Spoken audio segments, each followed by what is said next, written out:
There's a quote that really resonated with me that I sometimes pull out when I am working with someone who is highly ambitious and resistant to doing deeper trauma work. And that quote is, "What got you here won't get you where you want to go." Yeah, 100%.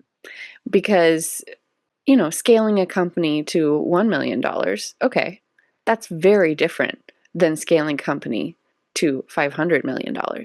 And the strategies you need to get to your first million, completely different. And if you are not doing the work and creating cognitive flexibility and resilience within yourself, because there's going to be those setbacks that happen on the way to 500 million, then you are setting yourself up for failure. You're getting in your own way. So that tends to be the thing that works for people, where they're like, oh yeah, you're right, I won't be able to get where I want to go doing it the way I've been doing it.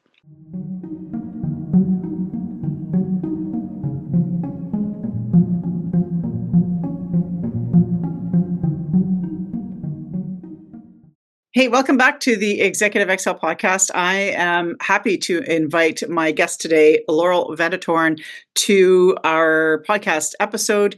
I want to introduce you first. So here we go. So Laurel is a trusted therapist for high achievers, executives, think executive lawyers, healthcare professionals, entrepreneurs, those sort of high impact, really busy professionals, guiding them through powerful healing journeys from burnout and trauma to confidence and self-assuredness. She's a voracious lover of life. She brings warmth, compassion, and deep expertise to her work, helping clients rediscover a sense of calm, meaning, and connection. Laurel wants listeners to feel hopeful, empowered, and informed as they navigate their own path to wholeness. I really am excited to have you on the show today. I'm excited to be here. Yeah, this is kind of our jam, as you were saying before we got on here, right? The whole notion of burnout. Let me start. I always love starting with the person just to kind of get people a sense of who you are. Bring us up to speed as to who you are, where you are, and maybe what brought you to this space, this expertise that you're in. Yeah. In a nutshell, I'm a trauma therapist through and through. And, people always talk about, well, what's your backup plan? And I don't know that I have one because I just love what I do. And I'm one of those weirdos that is on plan A. This has always been the plan. Maybe not trauma therapy specifically, but therapy was always plan A. And so given that I was on plan A, I did grad school in my early mid-20s. And during that time, there was a lot more research and attention being paid to trauma specifically. Historically, people thought that trauma was pretty much just like combat veterans, survivors of sexual assault, and first responders. And those were really the only people that could experience trauma. And maybe some stuff in there for people that had experienced child abuse, but it was a very narrow definition. And I had some professors that were really on the forefront of trying to expand that definition and understanding. And we've come a very long way in our understanding of what trauma is, how it impacts people. And my training and experience was kind of caught that wave. So that's how I got into it. Yeah, I would love it. I know this definition, but I want to make sure that my audience understands what the definition is, because people, as you say, have this sort of mental model about what trauma really is. Yeah. When in fact, it's a very nuanced and almost like a spectrum of things. So maybe just explain a little bit to people, what is trauma really when it comes to the definition? Yeah. Trauma is anything that exceeds your ability to cope. Yeah. So within that definition, it's very broad. And what someone else experiences as trauma might just be a Tuesday for me, Right. Including how it neurobiologically affects people. And that really is, most of us don't have access to get a brain scan and see how an experience affected their brain. And that's okay. You don't need that. Did it overwhelm your ability to cope? Did it exceed your ability to cope? And is it still affecting you in some way now? Yeah. And I also am a big follower of Gabor Mate and Dr. Mate. And, the notion of not only is it the impact in the moment, but it's the sequelae or the things that happen after, the lack of support or the lack of ability to demonstrate to speak about what occurred to you, feeling isolated, feeling alone, all those things that happen after something may have happened to you. So it's sort of like Yeah. this massive thing. So then we're going to translate this a little bit, coming back to the channel around the leadership resilience side of things, which is kind of where I'm at. And a lot Mhm. of the work that I do in breath work and breath body somatic work that I do with clients, it enables them to connect with their body at a neurological level so Mhm. that they can release some of the stress and strain that we hold in our peripheral nervous system, that we're starting to see a little more evidence coming out about how we store feelings and Yes. things in our bodies. And what I find is it's so powerful that in debriefs with the clients after doing the somatic work, and they often will end up going to a therapist as a result of Mhm. the work they do with me, Yeah. is they realize, oh, wow, I hadn't thought of that. I was doing this breath body work. I had this pain in my hip. I had this sadness and this feeling that overcame me. And then I remembered something that I hadn't thought about in 25 years Mhm. or 30 Yeah. years, and the connection to a traumatic event. So, Yeah. um, and what I'm finding is that the clients that I work with often are these executives that are often very resistant to doing this work, Mhm. very cognitive, very in their heads, right? They don't want to get into the feeling side of things. But I kind of want to take this deeper with you because you're the expert in this space. Is I know how trauma affected my leadership. I Mhm. didn't connect the dots right away. It took some work, Yeah. head talk, as well as body somatics for me to figure out what was going Yeah. on. It was a combined approach. It's not either or, it's both and for me. Mhm. And I just wonder if you can share with the audience, knowing the definition of trauma, how does that then show up for us as adults in, say, Mhm. an executive boardroom? Yeah. My alternative definition of trauma is anything that negatively impacts your schema of yourself or the world. So, schema is kind of a way you approach understanding. And when there's a persistent belief that you may logically know is not true, but you very much in your body feel is true. It could be something like, I'm not lovable, or I'm defective, or I'm a failure, like those schemas. Now, to some extent, we all have a schema like that, but for some people, it shows up in really kind of like piercing, pronounced, painful ways Yeah. in the boardroom, in, high stakes decision meetings, when you are looking at the P&L and it's not what you want it to be for the quarter.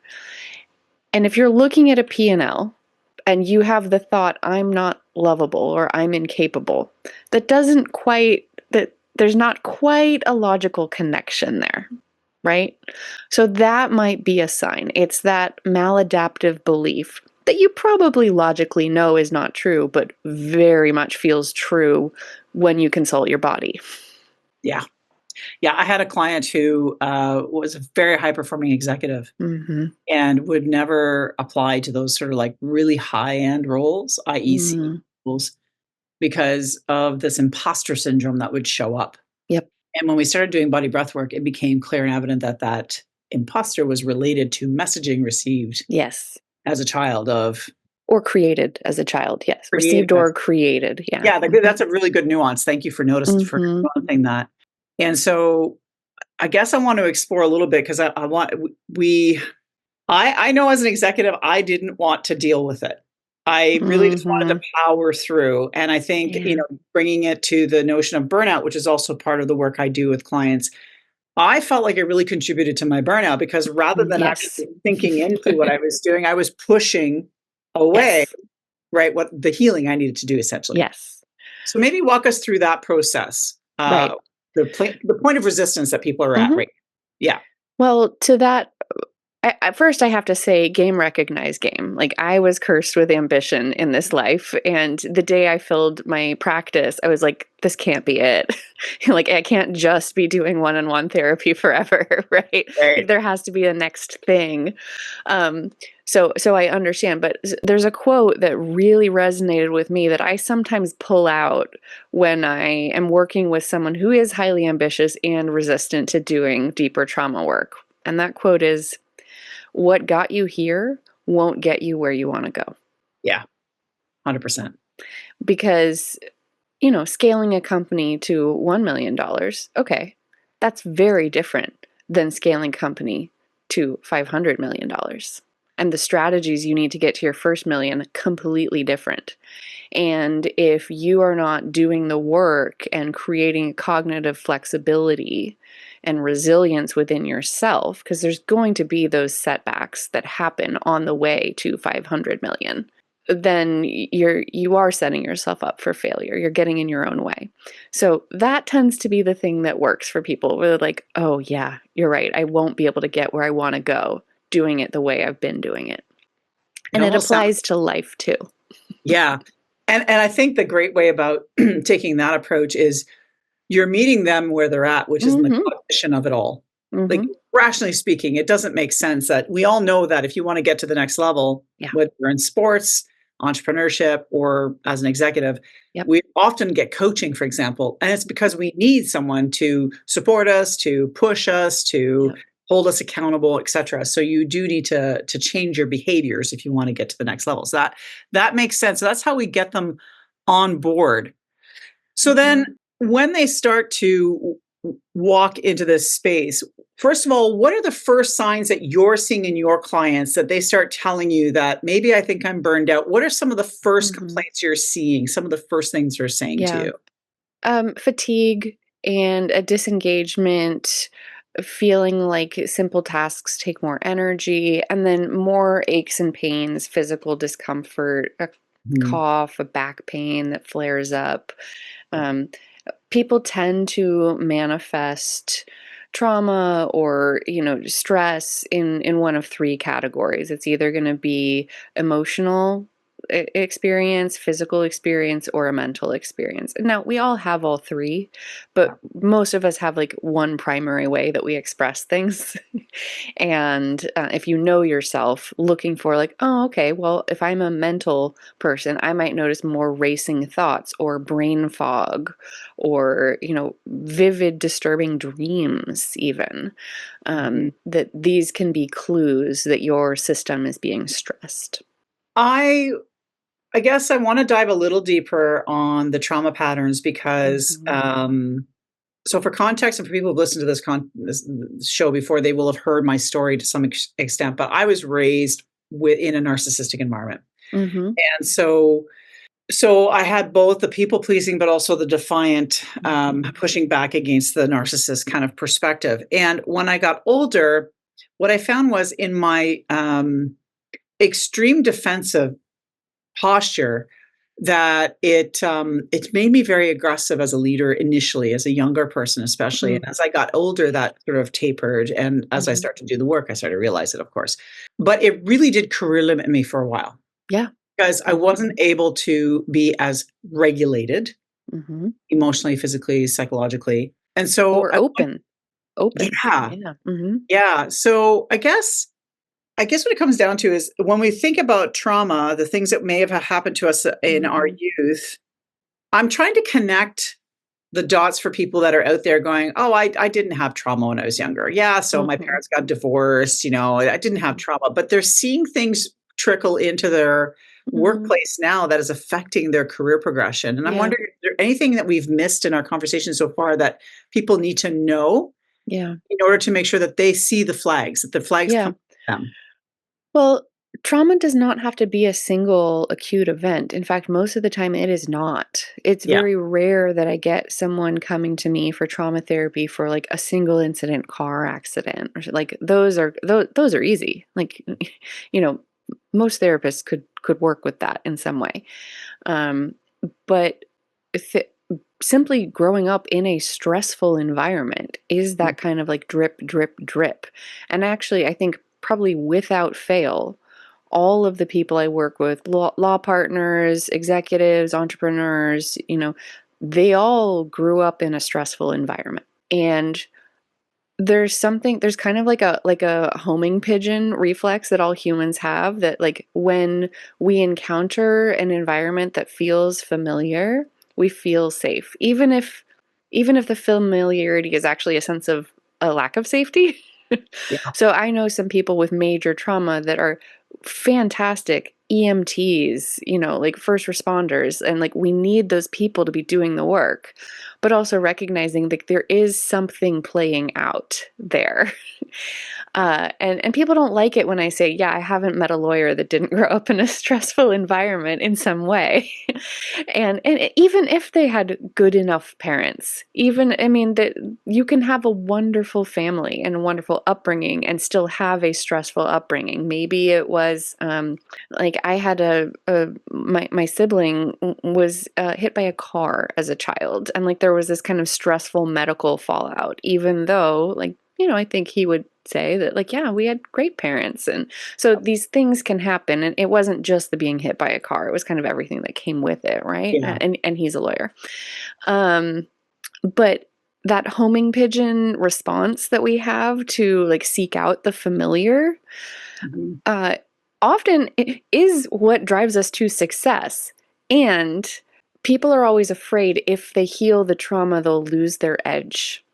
They'll lose their edge, they'll lose their sharpness, their ability to be kind of very sharp and strategic and tough. And I say, no, no, no. Like, you get to keep the edge, you get to keep the learning, and you get to keep your skill. Yeah. You just decrease the stress and activation that you feel while using that. You add years to your life quite literally when you do that. Yes, yes, absolutely. Well, my first career before I went into public health and became an executive was as an emergency nurse. And I used to tell people, Ah, yeah, exactly right. Ding, ding, ding. Dots, ah. connect the dots. And I used to tell, and I was damn good at it. Like I I bet you could were, yeah. function.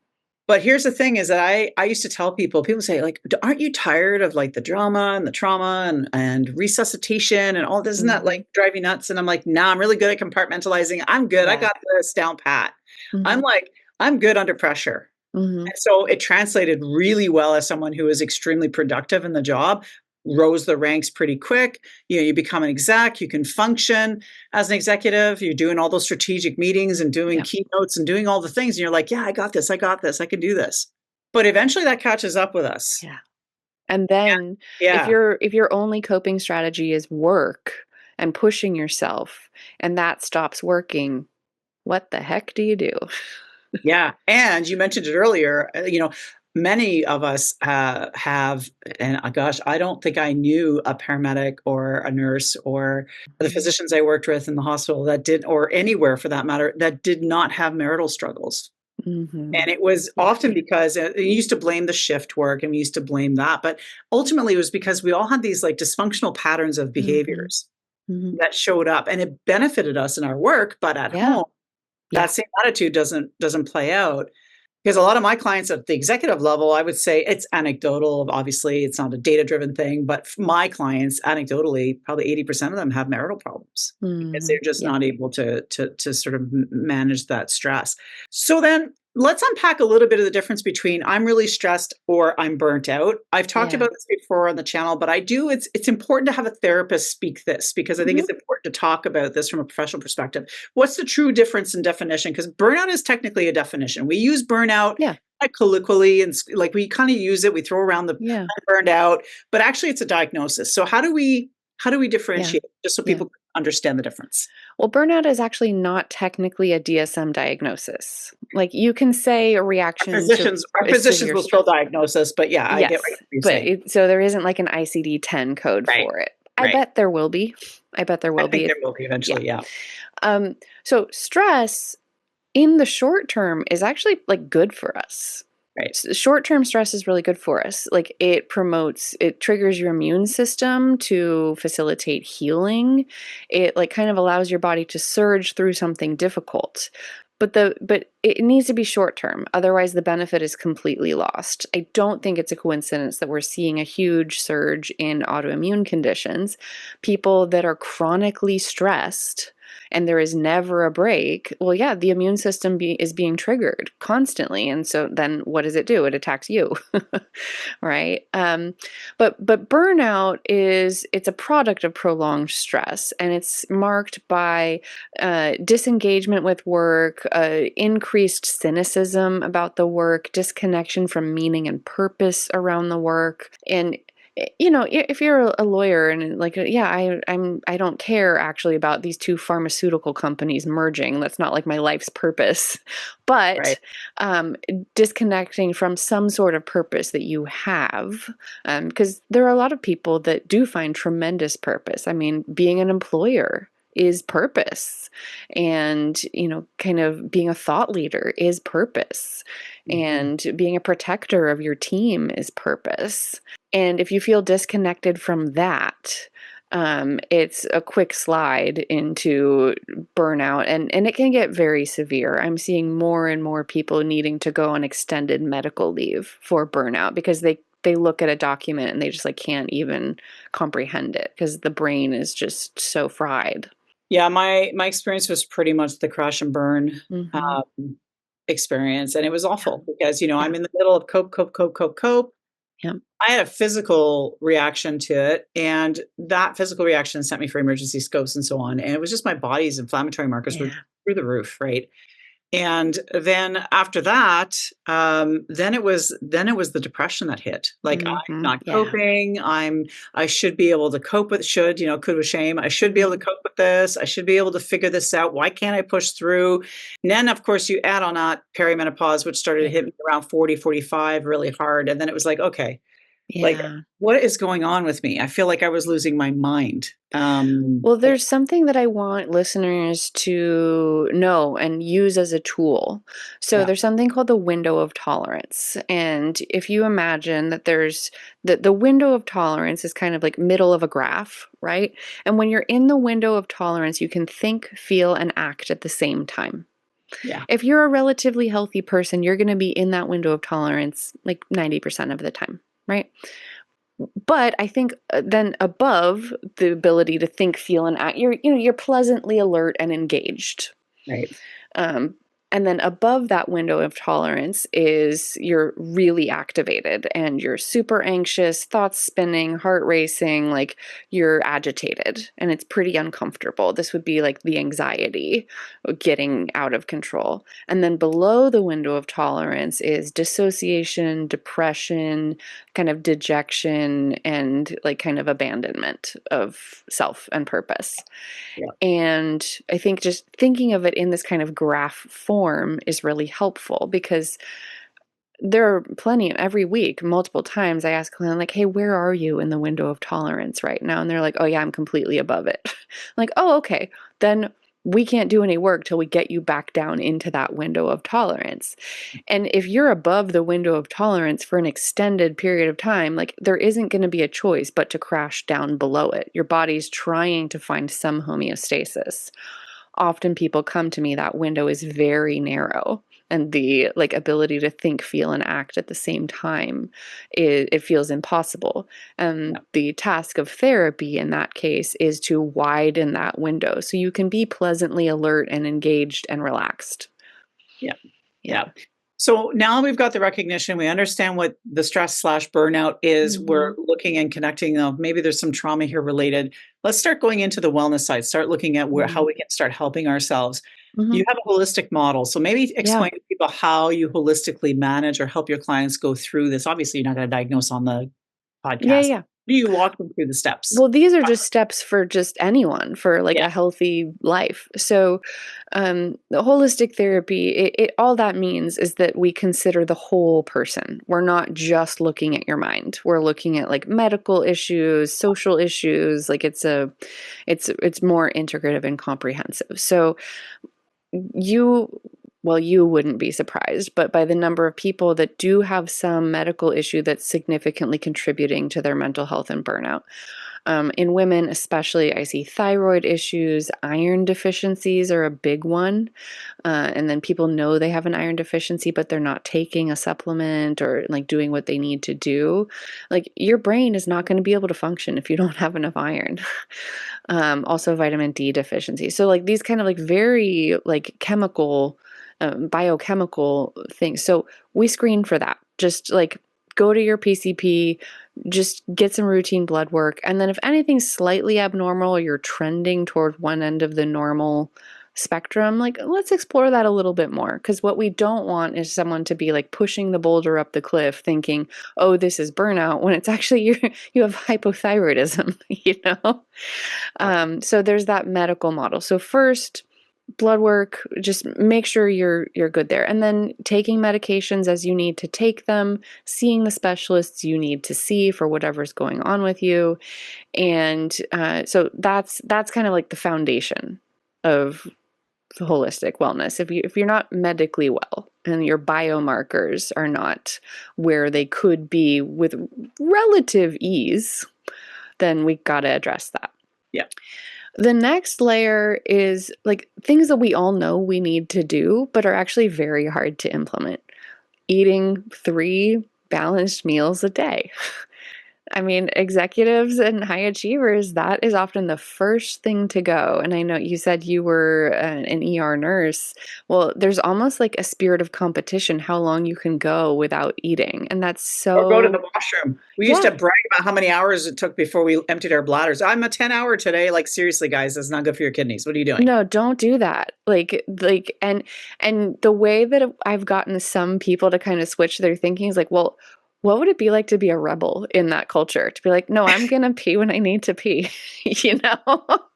Woo, look at you, badass. You know? Seriously. What the heck? Basic Um, stuff. yes, Yeah. basic Yeah. stuff. So 3 balanced meals a day and moving your body, and making sure that that movement is consistent and fun. So, like, don't just go like beat yourself up in the gym for the sake of beating yourself up. I mean, if you find that fun, great. Yeah. But you got to find something that's fun or you won't stick with it. Moving your body 30 minutes a day. And it can be walking your dog. I have a walking desk. Like, there are some days when there's not a lot of time for it, but some is better than none.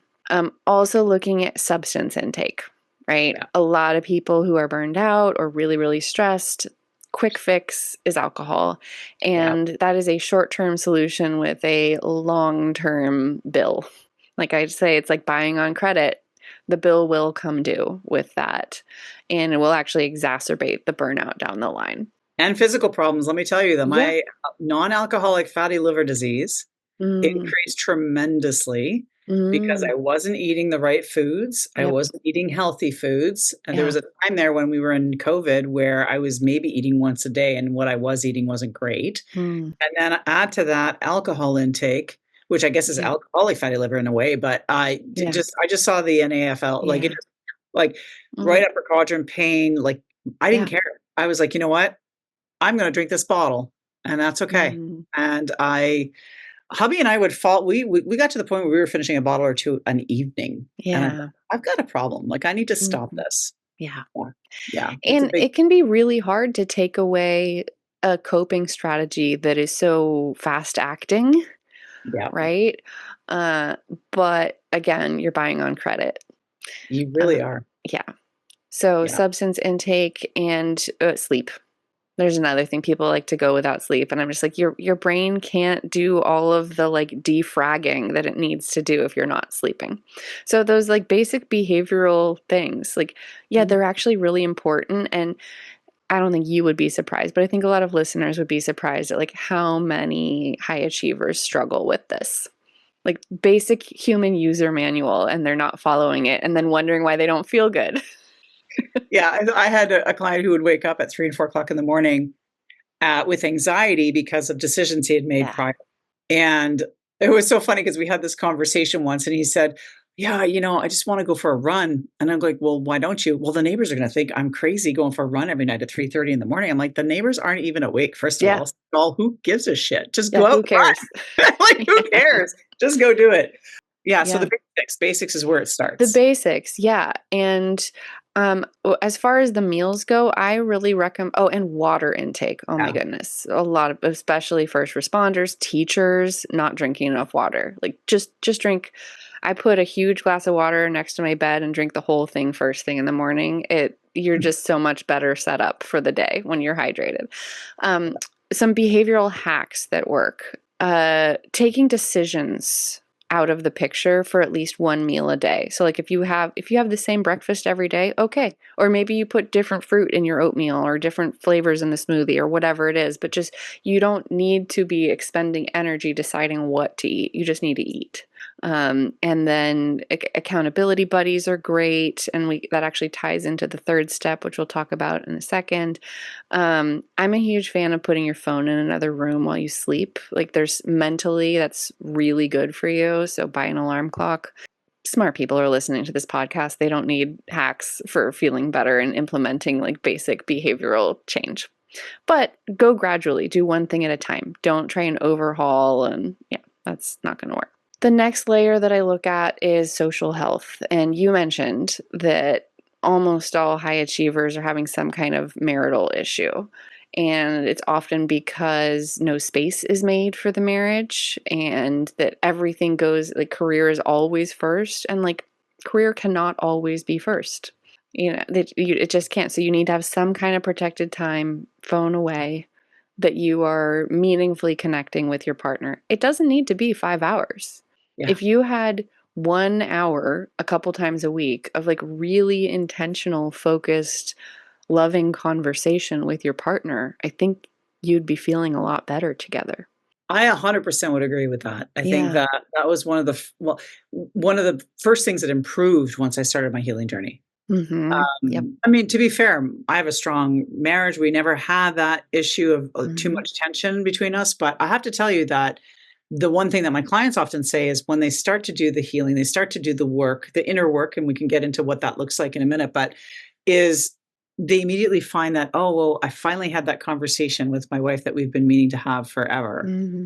Yeah. And carving out time it's just so important Yeah. for your own mental health. And let's be frank, one of the first things that goes out the window when you're stressed out, and I mean, this Mm-hmm. is sexual health.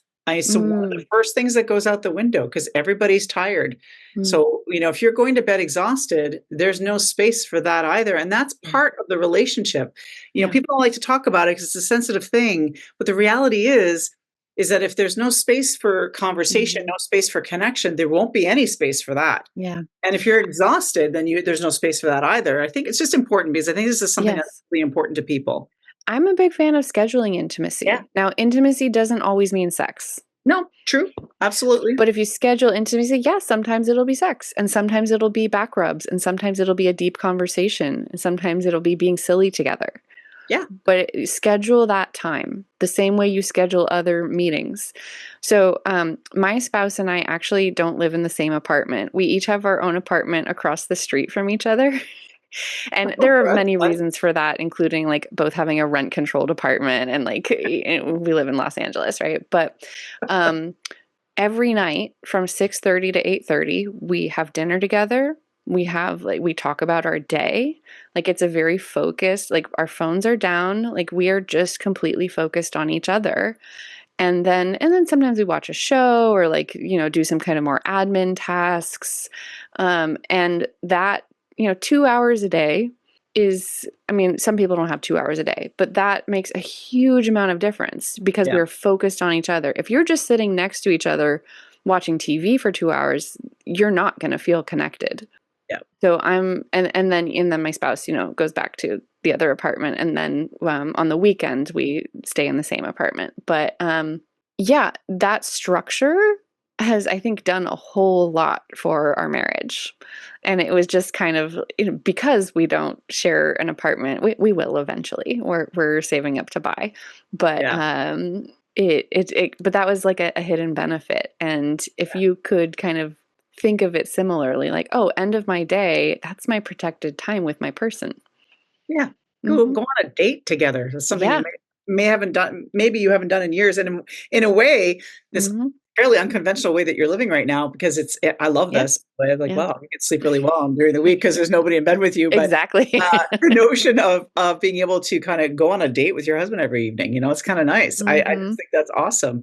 Yeah. Um, then I think that we kind of want to move things along. Yeah. I could Yeah. probably talk to you for hours, but Yeah. it's some of that inner work. I kind of want to land on the connection between personal Hmm. healing and Hmm. professional growth, because I Yeah. I know it exists. I know it's a Mhm. thing, but I kind of want to get your perspective on those connections, like between those two things, as we Yeah. healing what we're going to potentially see in terms of our own growth. Well, people that I like to differentiate between managing your trauma and healing your trauma. And a lot of people are managing it. They're just kind of coping with symptoms, like trying to push things down.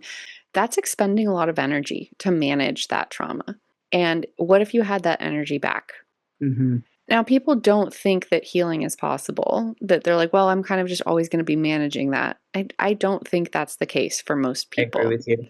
Yeah. The modality of trauma therapy that I do is EMDR therapy. It's a like highly researched, very like proven effective treatment for trauma. And people, including myself, often are just kind of mind blown. They may not notice immediately that the EMDR did something, but then they're like, I booked a flight and I didn't have any anxiety about getting on the plane. And so it's kind of like you don't notice the absence of something until you're like, wait, that was like not stressful at all for me to go through security and get on this plane. Or like, wow, I had to like walk through the scene of the crime and I didn't get activated.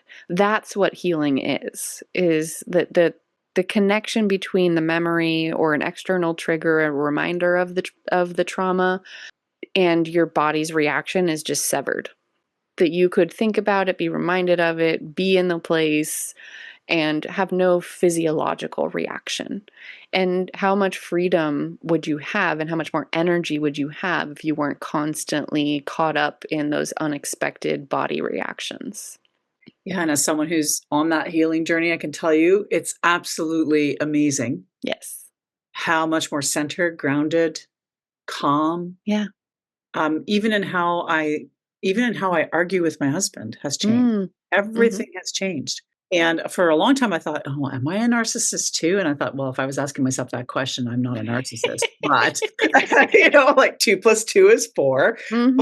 But still, I used to worry about these behaviors. I used to have a lot of anxiety about it, and I've let go of a lot of that. Now, I'm still a work in progress like many of us, but nonetheless, I feel like that's very powerful to share with people because I want people to understand that if you're dealing with the weight of your childhood, say, and it's showing up for you, or you're just the weight of stress and burnout is really affecting you, because that in of itself is a form of trauma, in my opinion. It feels Mhm. like Yeah. when you're constantly being pushed and pushed and pushed to do more and more with less, less, less, it's insulting to your mind to be able to continue to keep pushing through. So I feel like that's almost like a form of trauma. At least that's what it feels like to me. Mhm. So then, Sometimes the trauma is the meaning you make of an yeah, experience because it doesn't exactly. have to be a threat to your life for it Yeah, to be traumatic. Yeah. yeah. So then, as we kind of start to wrap up, then, first of all, I'm going to obviously tell people to go and reach out to you Mhm. if they want to investigate, especially if you're in California. Is that correct? Mhm. Yeah. I'm licensed in California, Colorado, Washington, Michigan, and Florida. There you go. So if you're a client in any one of those states, she Mhm. can work with you directly. But the thing is I just want to say, like, ask you rather, what's one thing you mentioned a few things already, but above that, what's sort Mhm. of the key takeaway you want people to take from this conversation today? Healing is absolutely possible, and deep, loving relationships are the best indicators of health and success. Mm, yeah. Doesn't have to be a romantic relationship. It can be diehard friendships or connection to family. It can even be animals. But those relationships are non negotiable. You know what's fascinating about that? Because I was instantly, as soon as you said that, I instantly went, ah, that's a bit of an aha for me. So for Mhm. folks listening or watching is how many of you out there right now can count on less than 5 fingers how many friends or family that you're close to that you talk to on a regular basis? Yeah. Because when I was stressed out and burned out, and because of my traumatic background, I could always only had 1 or 2 people in my Mhm. circle. Mhm. Since I've engaged this healing journey, if you will, I have dozens of people in my life now that I stick Mhm. with. So that is a big question mark for me and to Mm. people listening is if you don't have a lot of friends, Mhm. or you don't have a lot of people you like to hang out with or that like to Mhm. hang out with you and invite you places, let's be honest, that should be a flag for you. I had kind of a crisis of transformation in my 20s.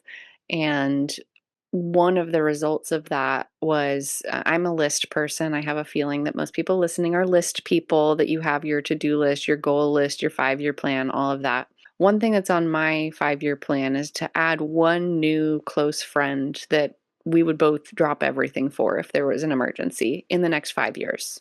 Because these things take a lot of time to build, right? Get to be nurtured. Yeah, and 5 years is kind of an aggressive timeline for that level of friendship. But Yeah, how do we do that, right? Like, this needs to be a SMART goal.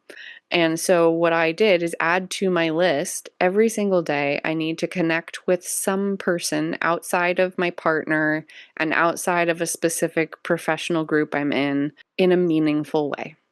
It can be asking about how that interview they did went and how they're feeling about it. It can be just saying, I'm thinking of them and I know that something is hard in their life. It can be sending a gift or a card. It can be offering anything, right? Connect meaningfully in with one person outside of your immediate circle every day. that's amazing. So where can people find you? Laureltherapy.net is the best way to reach out. We also have socials. If you're interested in becoming a client, socials are not the best way to reach out to us, but we have them. Yeah, go to the website. You'll have the links down below in the Mhm. show notes. This is a huge topic. So many ways we could have gone today. I appreciate you being here today and sharing what you shared with us because, like I said, this is such a big topic. There's Yeah. so many places we can go Yeah. with this. And But to that end, burnout is not something that is fixed quickly.